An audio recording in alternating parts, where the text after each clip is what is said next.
Hello, welcome to today's Mobile Master Chat. I'm Amy Lensing-Tate with the UWM Alumni Association. We're so pleased to continue to bring you these weekly live streams featuring our distinguished faculty and talented alumni around the country. So today we have a treat for you. I'm pleased to introduce Dr. Margo Anderson. She's a distinguished professor emerita in history and urban studies. She specializes in American social, urban, and women's history and has research interests in the history of social sciences and the development of statistical data systems, particularly the census. Her many publications include the second edition of the American Census of Social History from Yale University Press in 2015. She's also the lead editor of Encyclopedia Milwaukee, which you'll hear more about next week. We will have time after the talk for questions, so please feel free to enter those in at any time. And thank you for everybody who entered them before the talk. And now I turn it over to Dr. Anderson. Good morning. I'm going to talk today about the census, and which is ongoing right now. By the way, Amy, I can't see my picture up in the corner. I don't know if other folks can, but that's not necessary. But if you want to put it there, please feel free. You're the technologist. I'm going to talk about the census and give you a historical perspective about how, why, and where we count, and then focus a little more practically on where we are right now, because we're taking a census during this pandemic. So I'm going to quickly run through the history, and then I'm going to do some very contemporary stuff about where we are now, so that you all at home, I hope, can monitor the progress of the 2020 census as I do. So the whirlwind history is how, where, and why we do it, and then how you can participate by encouraging, by answering yourself and then encouraging other people to do so. So the census goes back to the Constitution in 1787, and it was designed to apportion seats in the House of Representatives in the Electoral College. And I'll talk a little bit more about why the framers of the Constitution did that in a minute, but let me add a second piece of the story, which is that the US has had a really remarkable pattern of population growth and change, and we are a very diverse society and always have been, going back into the 18th century. New slide. So I'm going to take you back. We've done it 24 times. So I'm showing you some logos. Here we go back from 2010. We're in 1950, 1940, 1930, and I'm going to skip all the way back to 1790. This is a picture in the Smithsonian Institution Museum in Washington, which has engraved on it the results of the 1790 census. So we've always paid attention, and I would to it, although the census, from my perspective, is what is called a rare, repeated, and very unobtrusive event in American political life. And I'm going to emphasize the politics of this a lot right now. We've done it 24 times in 220 years. By comparison, we've had a lot more presidents in presidential elections, and we are at the 116th Congress as opposed to only the 24th census. It's been repeated. We have done it successfully every 10 years, like clockwork since 1790, despite catastrophes, wars, the Civil War, economic crises, any kind of political turmoil. So it's been very regular, and it's unobtrusive. In other words, most people don't remember the last one, the one before that, or the one before that. It comes around very quickly in every 10 years and then fades from view until we get the numbers.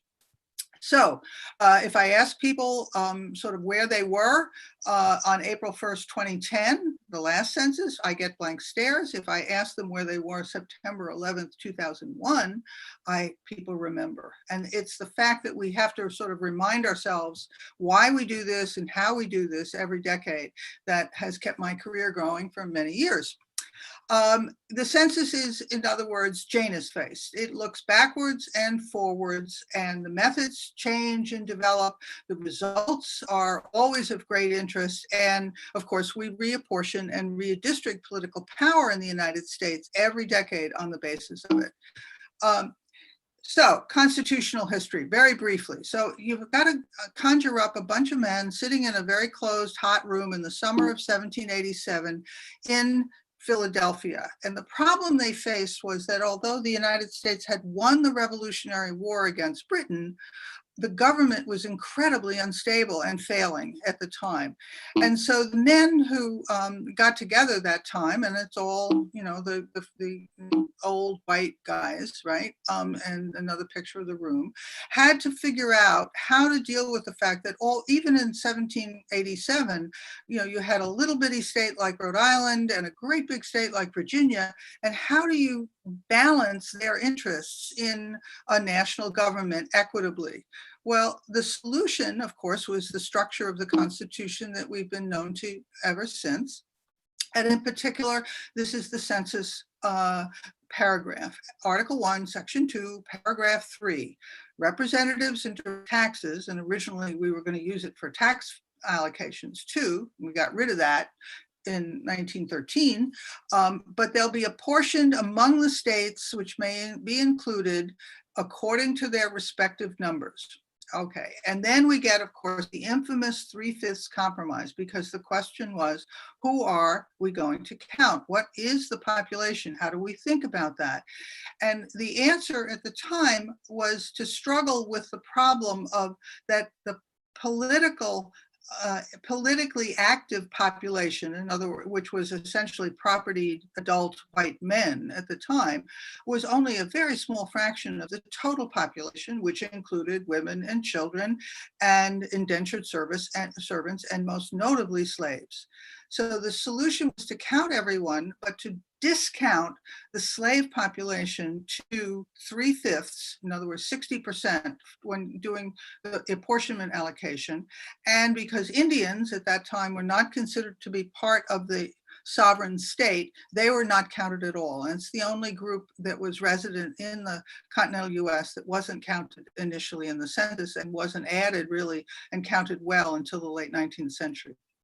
The final thing that the framers had to figure out was, okay, who should do this? Should the states do the counting or should the federal government? And they decided that Congress had to take charge of this function, even though the federal government was very tiny at the time. And they also basically said, we're going to do this regularly. We're not going to do it occasionally and so forth. So they put it on the 10-year cycle. Next slide. So here we are looking at the patterns that have developed from that. And I'm going to show you a bunch of maps and graphs and so forth now to illustrate this. And so the important thing is the US was the first nation in the world to take a census and use it. Not the first one to take it, but to use it and connect it to its political system. Because of the demographic dynamism and diversity of the population, the census therefore acts like almost like an election to shift political power every decade from areas that are growing to areas that are growing from areas that are less populated. And you can see here, this is one example of a 2 or more race map that the Census Bureau puts out. Now you're going to see a bunch more. The growth which we take as normal. We've gone from 13 to 50 states to 50, 65 to 435 members of Congress. The average congressional district after the 2010 census was larger than the total population of any of the original 13 states, and that was Virginia at the time. Growth has been differential. Some states and local areas lose while others gain. So you can go up and down. This is a map that the Census Bureau puts out to illustrate this. This is not a light map. This is a population density map that shows that, all that big black area in the Great Plains, there's not very many people out there, whereas there's lots of people on the coasts and around the Great Lakes, and that represents the power bases of this country. Next slide. So I'm going to compare it here to other countries to show that we grow faster. In the 18th century, when the US started, of course, the US population was smaller than Britain and France. It got very quickly, by the middle of the 19th century, overtook its former European nations, and even Japan, which is was a rapidly growing country, has plateaued, whereas the U.S. keeps growing. Next slide. And here you see the same pattern with the admission of the states of the Union on the left and the size of the House of Representatives on the right. What we have, of course, is that the 13 states have become 50. The House size has gone from 65 to 435, with a flat line, which I can talk about if anybody's interested, after 1910. Next slide. Now, here's this 2010 census results. This was the last one we did. And this is the number of people per county. And again, you can see the darker the green, the more populous the area is. And here's one that shows population change. So those purple areas are areas where the population is going down. And the green areas are those where the population is growing up. And so what's going to happen is that after the census is that political power through apportionment and redistricting will shift out of the purple areas and toward the green areas. So let me give you a pattern to show you how this works. New York State on the left has a pretty standard population growth pattern for a couple hundred years with a little bit of a blip. Look at the size, look at the patterning though of its House delegation, which goes up and down and up and down. Why? How can the population grow and yet a state lose seats in Congress? Well, it basically is a result of the original structuring of the census and the apportionment system, which is that if someplace grows faster than you do, you lose. And that's the pattern in the mid-19th century when the West grew rapidly, and then New York industrialized, and it gained back the seats that it had lost. Then the South and the West grew, and it lost again. And so this patterning, and you could draw a map like this over for every state in the country to see these patterns over time. Okay, this is the changes in the House seats after 2010. Again, the blue areas are places that are gaining political representation from the census, and the green and areas are going to lose. And you can see, unfortunately, that the Northeast and the Midwest are the slow-growing regions of the country, and they weren't 100 years ago. They are now, and the South and the West are, by and large, are still growing. Next slide. Okay, so the census also was used to integrate all those territorial acquisitions that the U.S. got: the Louisiana Purchase, the Texas annexation, the Mexican cession, the Oregon Country, and the Gadsden Purchase into the United States. The little red dots, which on the next slide you'll see blown up a little bit, is the Census Bureau's effort to understand what that actually sort of means in human terms. So what they did is they developed a method that says, okay, let's take the land area of the United States, make everybody the same weight, put them on a map, and find the point on which that map balances perfectly. And what it shows, of course, is the westward trajectory of the population well into the mid-20th century, and now the southwestward trajectory. It's now in Missouri. That should continue in the 2020 census. You'll see another blip, and if you go around the country, you'll find historical markers on these all over the country in the places where they are. Next slide. Okay, we also figured out how to manipulate the results from the census for political advantage very early. So the first gerrymander, named after Elbridge Gerry, the Massachusetts governor, was 1812. And this appeared in a local newspaper that was outraged by the shenanigans that the Gerry administration had used to generate a district to the advantage of his party. Now, we all know a great deal more about gerrymandering today, but it is a very old process. And the courts have still not quite decided what we're going to do about that as a manipulation. Next slide. Okay, so now I'm going to talk a little bit about the technical continuity and change in taking the census. And on the left, you have a painting, which is in the Metropolitan Museum of Art in New York, of a census taking in 1850. You have a Harper's Weekly image drawing from 1870, and then the 1930 image that I showed you earlier.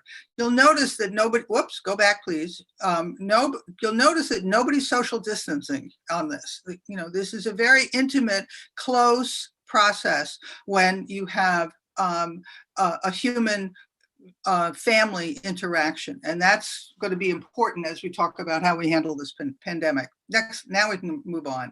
So let's look also at some of the questions. The questions are actually quite simple: age, sex, race, ethnicity, location, and household composition.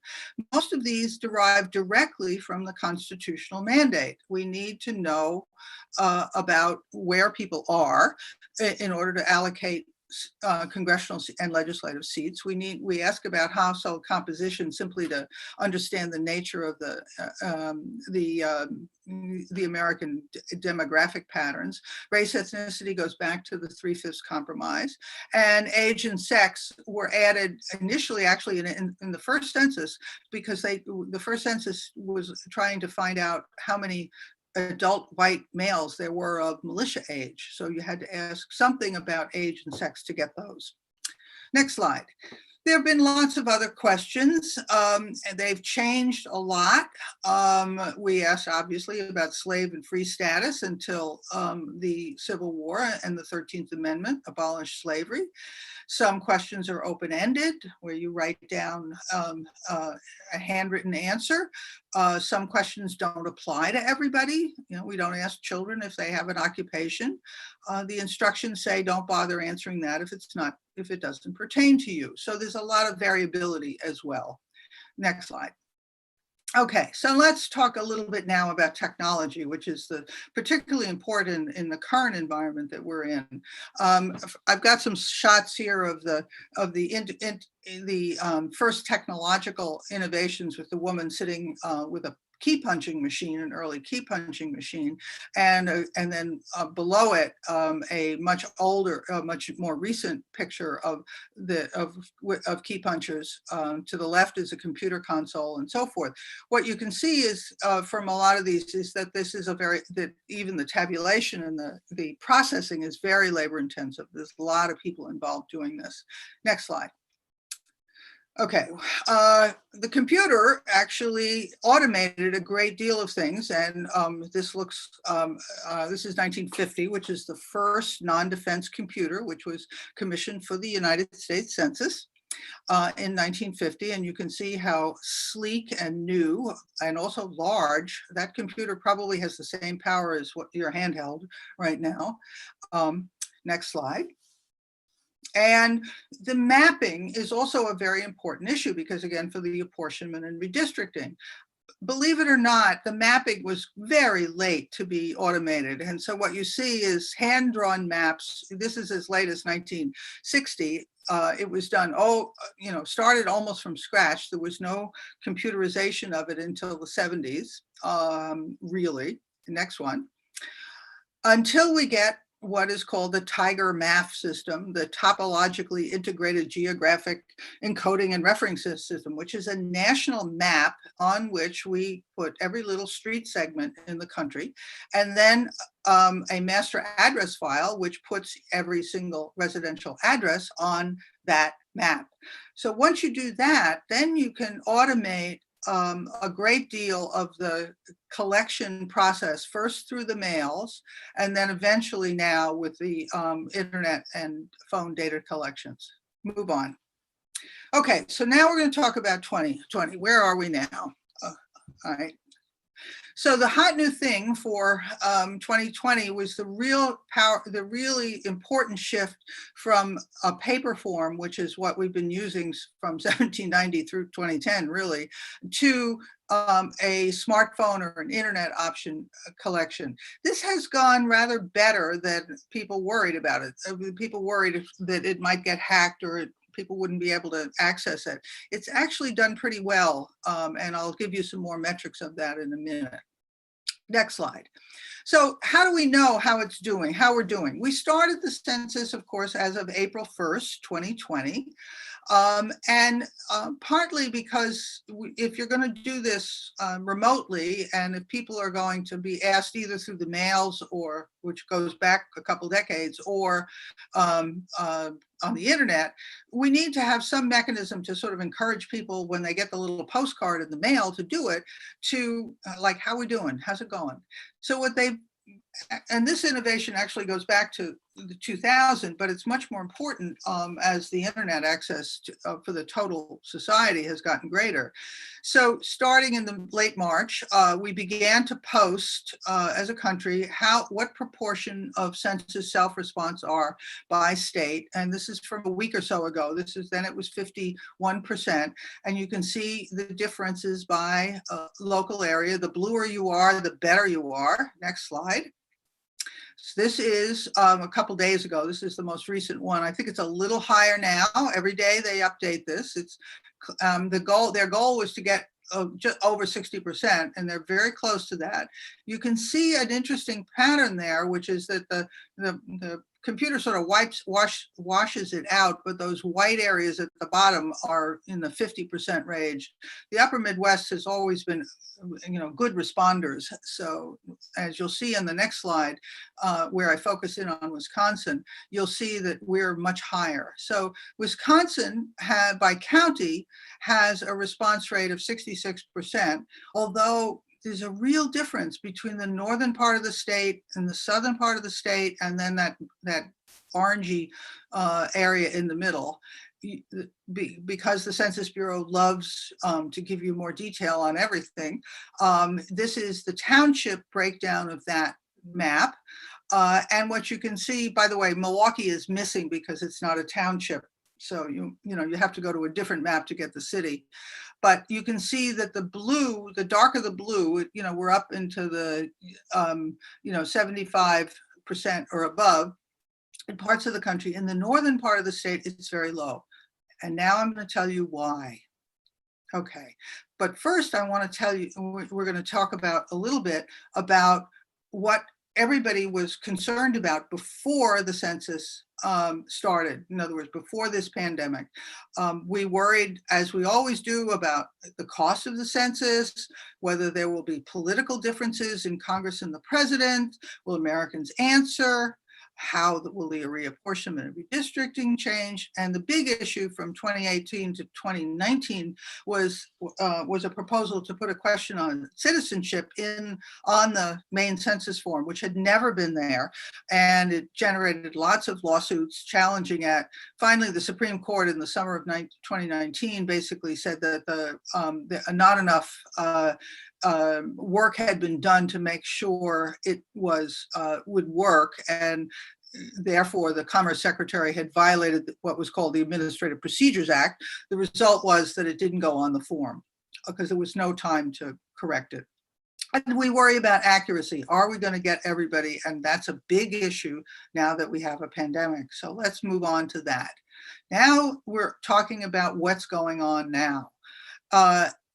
We start the census every decade in remote Alaska, and part of it is a PR campaign, but part of it is that these are populations that are migratory, and so you have to count them before they take off for their hunting and fishing grounds in the spring.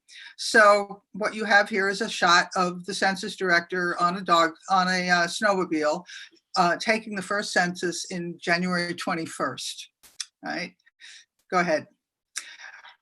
By March, when the internet option and the big mass mailings were going to start for the 130 to 150 million addresses, everybody was going to get notified to fill out a form, the COVID-19 had taken over.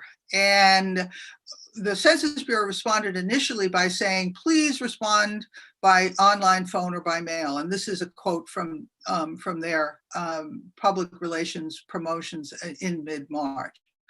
Next slide. But now, of course, things are much more fraught than they had been. And what you can see is a two-step, a processes going on. One is the internet and phone and mail options are proceeding as planned, if you will. But by mid-April, the Census Bureau and the Trump administration basically said, look, we're having real trouble with this. We need operational adjustments. And in other words, you need to let us take more time to do this. And because the deadlines for reporting the data and using it are in statute, Congress, please change the statute. Remember the constitutional function. This is in such manner as Congress shall by law direct. So they're posting new operational schedules. Now, what you see here is that slide, if you remember that all that orange stuff in northern Wisconsin, it turns out that large parts of the country that either do not have standard address lists or vacation areas never were intended to be counted in that first round of internet access where you got the postcard. So parts of some substantial parts, geographically particularly, of the country literally haven't gotten a census form yet. And so the response rates are very, very low. You can go in and go onto the Census Bureau site and volunteer, but people haven't gotten the prods that they need. And what is called the non-response follow-up operations, what is called NRFU, NRFU, the Census Bureau loves acronyms, which was to start again in April and May, has been postponed to June, July, August, and sometimes even into September and October. Next slide. I can talk about in detail about what's happening. So the question now is, have we ever done this before? Has it happened before? What did we do about it if it happened, if it did? And so the short answer is never in the history of the census in the US has there been a kind of national pandemic or event that has disrupted the whole country. But there have been operational glitches, failures, and challenges in particular areas and parts of the country repeatedly. And the Census Bureau developed all sorts of ways of managing those things. And so the question I'm going to suggest now is, okay, what do we do about it? How are we as a society going to address these matters? Next slide. Okay, so I'm going to give you some funny examples. One is back to 1850. If you remember your American history, California was only admitted to the Union in 1850 after the Mexican War. There was no overland transport at that point between the West Coast and the East Coast, so the census forms had to go around South America to get from California to Washington. They got lost at sea, a lot of them. So the census superintendent informed the Congress and his superiors, saying, I don't have enough forms. What do I do? Congress basically said, yeah, you'll get two. We think you should get 2 seats in Congress, even though you only have submitted enough forms for 1. We'll give you 2. So they essentially said, and then we'll count a little later. So California did a state census in 1852. If you go into the publications of the 1850 census, you'll see the results of that census attached to the information on California. Next slide. Similar problems emerged after the Civil War, where the country was very unsettled. The military, the South was still militarily occupied. The numbers came in low. They were, Congress basically looked at them and said, we're going to apportion anyway, based on what we had. I mean, interestingly, the effect of the abolition of slavery increased the power of Southern states in Congress because they lost the discounted 60% for slaves. So they went to full counts. So, but 20 years later, the Census Bureau said, well, we really think that, there were more people. So they changed 20 years later, the official count. And if you look in government publications of the historical population, the official count for 1870 is 1.26 million higher than the census actually counted. Next slide. Okay, fires. Local areas have catastrophes. This one is 1980, much more recent. The entire Bed-Stuy census office burned. A couple 100,000 census forms were destroyed. This is all paper, if you will. And they recounted, right? And they did it. You'll see the fire was in October. They did it in time to get the results for the December reapportionment. So it is possible to go back, and do this, and we have done this around the country. I have many other examples of this. Next slide. So the problem that we have to do is that we're facing right now is that we have to get down to the household level to count, and it's labor intensive. And we're going to need to take the pandemic and safety of both the enumerators and the respondents into account going forward, right? Right. So we're, conjure that slide up with everybody wearing masks, right? Next slide. And of course, Congress is going to have to sit and say, and the White House is going to say, do we change that section of the statute, the census statute, Title 13, and change the date? So right now, it's supposed to be done 9 months after the census, which is the end of this year, December 31st. Is that the right date? Will it affect apportionment redistricting? They're proposing moving the redistricting data release back as well. That will affect state and local governments.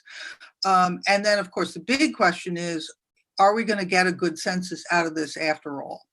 Okay, next slide. So I'm going to conclude here very briefly by saying, yeah, we have some historical parallels of this too. Some good, some not so good. One is that we discovered that the census contains differential undercounts. There was a sort of general sense that there was a problem, that there were some places were counted better than others, but there wasn't much that could be done about it until the late 20th century, when other measurement systems, statistics, probability sampling, the public opinion polling industry got going, and we could actually not only sort of anecdotally talk about it, but figure out how to measure it. Because of course, if you're going to fix an undercount, you have to be able to say how big it is. Is it a little problem or a big problem? What the census did, facing lawsuits from all over the country for 20 or 30 years, was develop technical change in census operations. They managed the more elaborate technical ones, what was called adjustment, were not authorized by either the Census Bureau or necessarily the courts, but census taking changed and got better, and over that time, and a lot of the technical innovations that have led to the internet auction, you can find their roots in this controversy. The other issue, the other one, and this is where I'm going to stop, is and I get asked about this a lot, which is, what about the Spanish flu and World War I? Right. Well, it turns out that the Spanish flu hit in 1918 and 1919, not in 1920. So it didn't hit during the collection of the data, but it did affect the results of the census substantially. The 1920 census was the enumeration proceeded, but there were bumps from the fact that the U.S. was coming out of World War I, immigration had been shut down during the war, and a flu epidemic had taken hold. And lots of parts of the country thought their counts were wrong because of that. The result was that Congress hit a political crisis and couldn't pass a reapportionment law for 9 years. And the solution to that was to create the system we have now, which is the automatic apportionment system, which is in place now, namely that the results are reported, and unless Congress votes to override them, they go automatically into effect. But but because there was this crisis, the Congress and the Electoral College were not reapportioned from 1911 until 1932, and that did have political implications that resonated through the rest of the 20th century, which I can talk about. Thank you. I think that's an awful lot to have given you in a fairly short period of time, and now I assume there's some questions.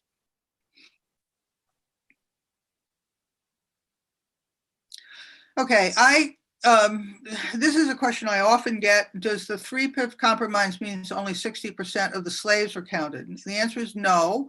All the slaves were counted, but their total in a state, if there was 100 slaves, say, in a state, they counted for only 60 people in the apportionment formula. So all slaves were counted. We have very good data on the slave and the as well as the free population of the United States. We have very poor data on American Indians because, of course, they were not to be included in the census.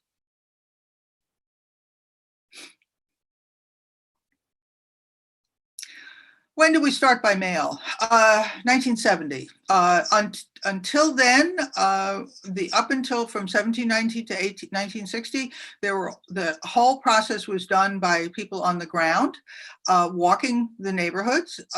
In 1970, about 60% of the population got a census form in the mail.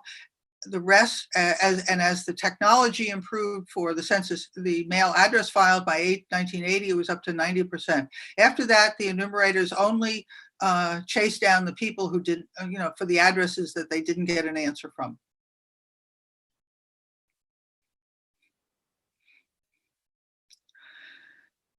When did African Americans begin to be fully accounted for in the census? And now how are non-resident illegal immigrants counted? Okay, African Americans have always been fully counted in the census, always. And you can go back to the data that's been published all the way back to 1790 and identify slaves who were assumed to be African American and what was called other free people or people of color who were also considered mostly African American. Non-resident illegal immigrants, this is a really complicated question. All people in the United States, except for diplomats and people connected to tourism and the tourists and so forth, are counted in the census. There is no identification of whether somebody is illegal. So a non-resident can be like a diplomatic person, a diplomatic member of an embassy and so forth. But there's no way to identify whether someone is a citizen or a non-citizen, legal or non-legal, and we've always counted them.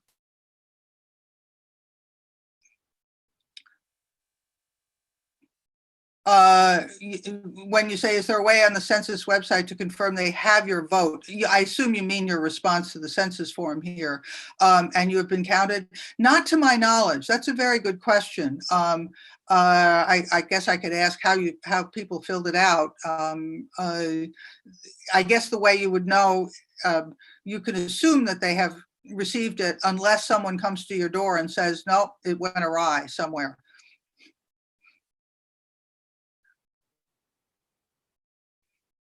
How do they find enumerators?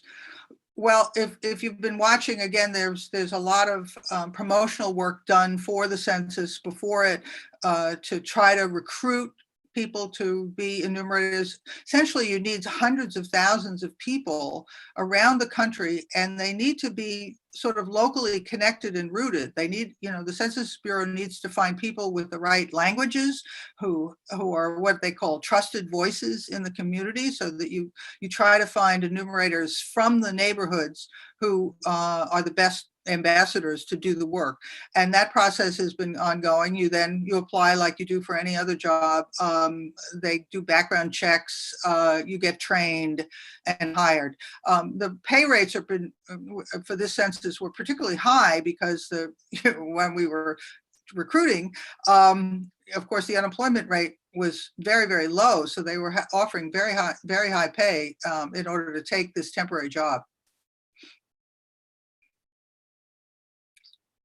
Why did they recognize? The statisticians understood that there was an undercount and there were problems. I mean, the classic example for this is the 1940 census, which was taken at this, as World War II was, growing and had already broken out in Europe, and the US put in a draft.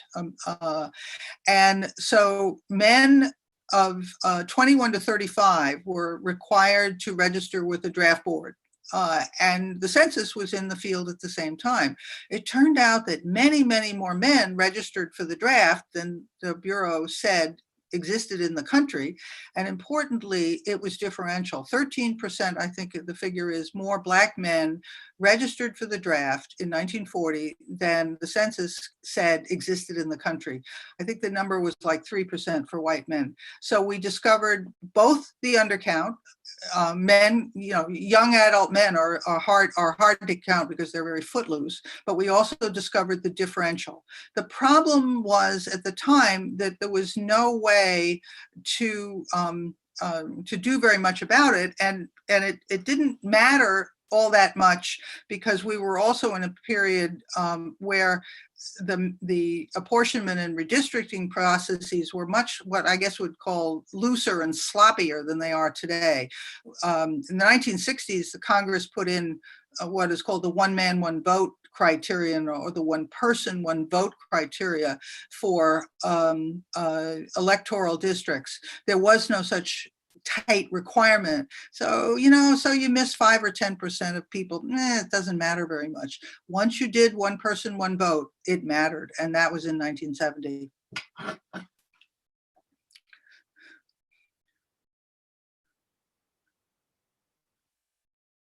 April 1st is the apportionment, is the census date.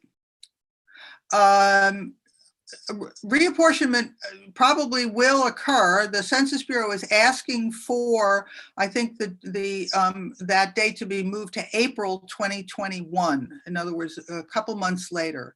But because apportionment is a fairly gross process in the sense that when you have congressional districts in the 700,000-800,000 range, we know pretty much right now which states are going to gain and lose. I didn't put that slide in, but there's general consensus among both political parties about where the growth, where the shifts are going to, where the seats are going to shift. So that process will go forward. The redistricting one is where things are much trickier because you need good, very tiny local area data to do the redistricting.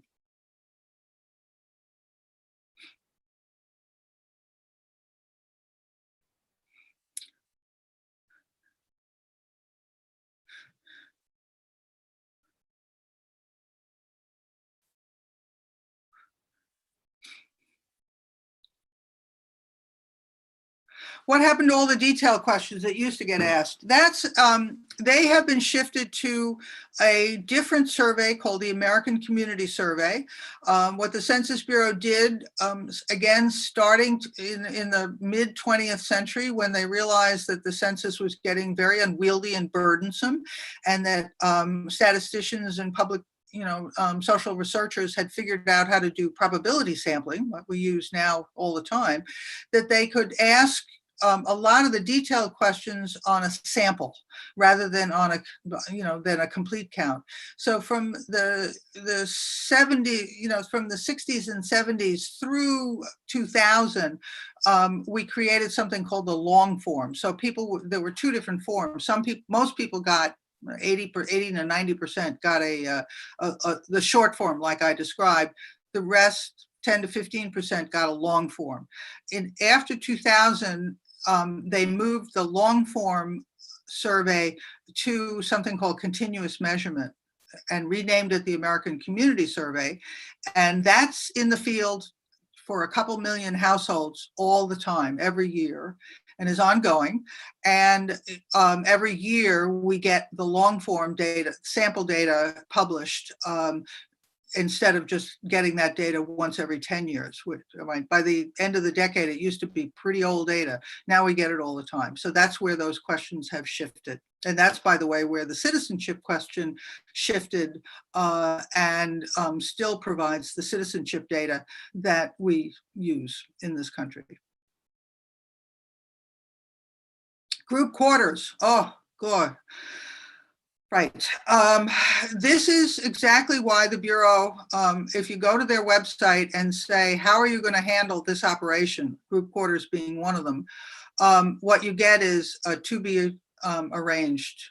They haven't figured it out yet, because until it's safe to actually do it, things are on hold. There's another fly in the ointment, because the technical counting is supposed to be done as of April 1st, not in July or August, right? So for group quarters, we can ask, and this is true for, by the way, college dormitories as well, we can ask who was there or should have been there on April 1st and get what are called administrative reports from the management of the group quarters. And I think they're going to use a lot of that.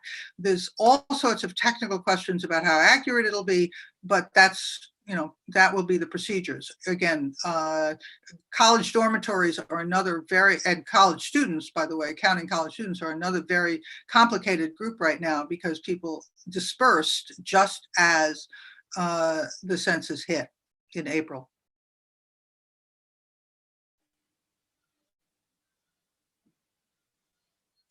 Thank you very much, Margo. That was a fascinating and timely talk. I've always been curious personally where the term gerrymandering came from, so now I know. Please, thanks to all the alumni with us today. Join us next week when we are featuring Margo's colleague, Joseph Walzer, and he'll share more about the Encyclopedia Milwaukee. It has more than 700 online entries, and many aspects of culture and history are covered. Offers a really unique look at Milwaukee's colorful past. So we're all really looking forward to that as well. And thank you again for being here today and sharing your expertise with us. Thank you.